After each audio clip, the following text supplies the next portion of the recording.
শুভ সকাল, নতুন একটা সকাল আর একদম অন্যরকম একটা সকাল। ঘাটশিলায় আমাদের আজকে শেষ দিন। আশা করছি তোমাদের ভালো লেগেছে ভিডিওগুলো, আর আজকের এই শেষ দিনের ভিডিওটাও ভালো লাগবে, তাই সাথে থাকো আর দেখতে থাকো। শেষ বাড়ির মতন সমস্ত কোণাগুলো যেগুলো বাদ থেকে গেছে সেগুলো তুলে নিচ্ছি। তাও কিন্তু সব কিছু শেষ হয় না, কিছু না কিছু বাদ থেকেই যায়। যেটা দেখতে হলে কিন্তু তোমাদের নিজেদেরকে আসতে হবে। সকাল সকাল ঘুমটা ভেঙে গিয়েছিল, তাই আজকে প্রকৃতিকে আরও সুন্দর করে অনেকটা নিবিড় করে অনুভব করতে পেরেছি। দেখতেই পাচ্ছ এখনও সূর্যি মামা কিন্তু ওঠেনি। আজকে আমাদের লাস্ট দিন, আর মাত্র কয়েক ঘন্টার পরে আমরা বেরিয়ে যাচ্ছি বাড়ির উদ্দেশ্যে। তাই শেষ মুহূর্তে সব কিছু একেবারে, সেই বলে না শেষ মুহূর্তে সব কিছু একেবারে লুটে পুটে নেওয়ার মতো, তো সেরকমই সেই আনন্দটা লুটে পুটে নেওয়ার মতন, উপভোগটা ফিল করার মতন সেই অবস্থা আজকে আমার। তো তাই আবারও চলছি, আরও কিছু প্রাকৃতিক সৌন্দর্য যদি এখানে দেখা যায়, তাই একটু সামনেই যাব, তোমাদেরকেও সাথে নিয়ে যাব, দেখতে থাকো। যেখানেই যাই না কেন, নাম না জানা ফুল কিন্তু তোমার চারপাশে ভিড় করে থাকবে, আর সেগুলো সৌন্দর্য উপভোগ করার কিন্তু একটা আলাদাই মজা। আর চারিদিকটা সবুজ আর সবুজ, যখন আরও বৃষ্টি হবে এখানে, তখন কিন্তু আরোই সুন্দর হবে এই জায়গাটা। আর এই যে পথটা যেখান দিয়ে এই রিসর্টে আসতে হবে, তার চারপাশে কিন্তু এরকম উঁচু উঁচু, এগুলো ঘাস না খড় কিছু একটা হবে। তো তার দুদিন ধরে ভেবেছিলাম যে এখানে আসবো, আর ফাইনালি আজকে বাড়ি যাওয়ার আগের টাইমে এখানে আসলাম, আর কিছু ছবিও তুলে নিলাম। কি রান্না হচ্ছে? সিঙ্গারা ভাজা হচ্ছে।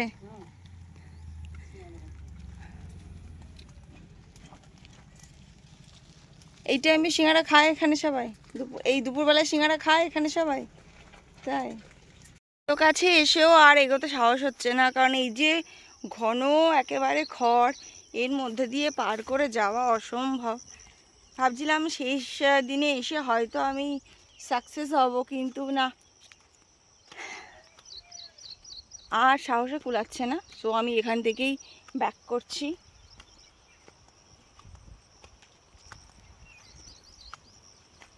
এই যে দেখি,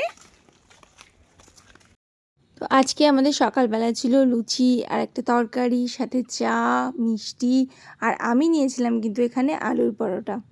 তো সেটা দিয়ে খেলাম দই আর লঙ্কা দিয়ে, দারুণ ব্যাপার। আর প্রতি খাবারের সাথে কিন্তু এই লঙ্কাটা একদম মাস্ট ছিলই আমার এবারের পুরো ট্রিপটাতে। আমরা এখন টাটা বাই বাই করে ঘাটশিলার রাতমোহনা ইন থেকে বেরিয়ে যাচ্ছি।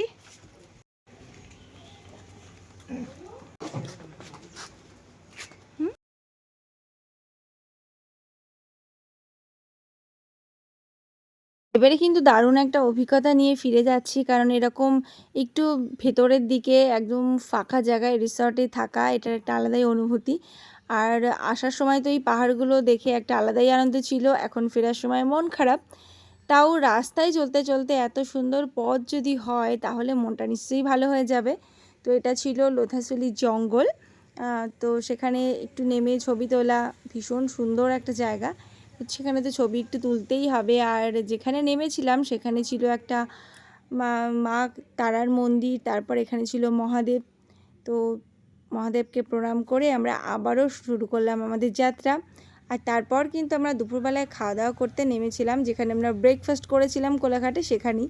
তো দারুণ করে থালি সাজিয়ে দিয়েছে এখানেও, কিন্তু সবাই যে যার মতন খাবার অর্ডার করেছিলাম। তো আমি কিন্তু থালি অর্ডার করেছিলাম ভেজ, যেহেতু মঙ্গলবার ছিল। তো খুব সুন্দর করে থালি সাজিয়ে দিয়েছে, যেটা দেখে তো ভীষণ ভালো লাগলো। টেস্ট যেমনই থাকুক না কেন, দেখেই ভালো লাগলো। আর তারপর কিন্তু ফিরতে ফিরতে আমাদের বেশ রাত হয়ে গিয়েছিল, তো বাড়িতে ফিরছি। বাড়ি ফিরে শুরু হবে আবার নতুন জার্নি, নতুন সমস্ত কাজ, নতুনভাবে তোমাদের সাথে আবারও দেখা হবে। আর আমার সাথে সাথে কিন্তু চাঁদ মামাও আছে। তো সেই চাঁদের প্রকৃতি অনুভব করতে করতে বাড়ি ফেরা। আর ওখানে কিন্তু মানে বাড়িতে নিয়ে আসার মতো জিনিস কিছুই নেই, শুধুমাত্র এই শিলাগুলো ছাড়া। তাই কয়েকটা শিলা আনা হয়েছে, যেগুলো কিন্তু ভীষণ সুন্দর ছিল। তো আমি আমার ঘাটশিলার এই পর্বটা এখানেই শেষ করব। আশা করছি তোমাদের ভীষণ ভালো লেগেছে। আগে সমস্ত ভিডিওগুলোতে অনেক অনেক ভালোবাসা দেওয়ার জন্য অনেক ধন্যবাদ তোমাদেরকে। সাথে থেকেও দেখা হবে আবার একটা নতুন ভিডিও, আর কয়েকটা ছোট্ট ছোট্ট ছবি তোমাদের সাথে শেয়ার করছি এই ট্রিপের। তো আশা করছি সেগুলো তোমাদের ভালো লাগবে। দেখা হবে আবার নতুন একটা ভিডিওতে। ততক্ষণ পর্যন্ত টাটা।